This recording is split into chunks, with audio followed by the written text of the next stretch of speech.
या महाराष्ट्र राज्याचे उपमुख्यमंत्री व ठाणे जिल्ह्याचे पालकमंत्री जुने शिवसैनिक माननीय श्री एकनाथ शिंदे साहेब, या महाराष्ट्र राज्याचे वनमंत्री व जुने शिवसैनिक माननीय श्री गणेश नाईक साहेब, आपल्या दोघांनाही एक अनावृत्त पत्र मी आज समाज माध्यमातून आपल्याकडे पाठवित आहे।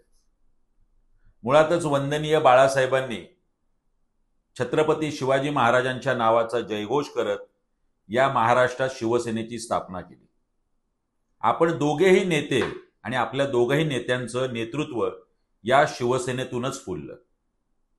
दुर्दैव, आपल्या दोघांच्याही हद्दीत असलेल्या या नवी मुंबईत छत्रपती शिवाजी महाराजांचं नेरूळ येथलं स्मारक गेली 4 महिने अत्यंत घाणेरड्या कापडात बंदिस्त करून ठेवण्यात आलेलं आहे।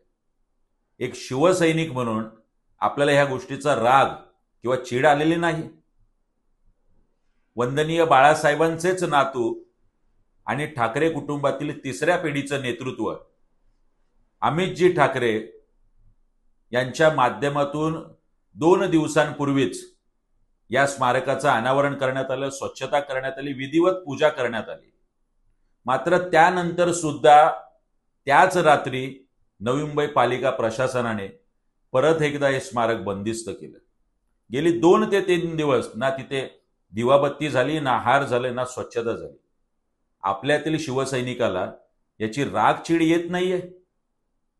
आपल्यातील सच्चा आणि खरा शिवसैनिक शिल्लक असेल तर आपण आपल्या पदाचा तात्काळ वापर करून या पालिका प्रशासनाला जाब विचारा आणि हे स्मारक तात्काळ खुलं करा। ही विनंती या विविध पत्राच्या माध्यमातून मी आपल्याकडे केलेली आहे। आपल्यापर्यंत ही गोष्ट पोचावी आणि आपण शिवसैनिक म्हणून दखल घ्यावी, एवढीच नम्र विनंती। आपल्या परिसरातील बातम्या आमच्यापर्यंत पोहोचवण्यासाठी स्क्रीनवर दिलेल्या क्रमांकावर संपर्क साधू शकता। दूरध्वनी क्रमांक 8652414343।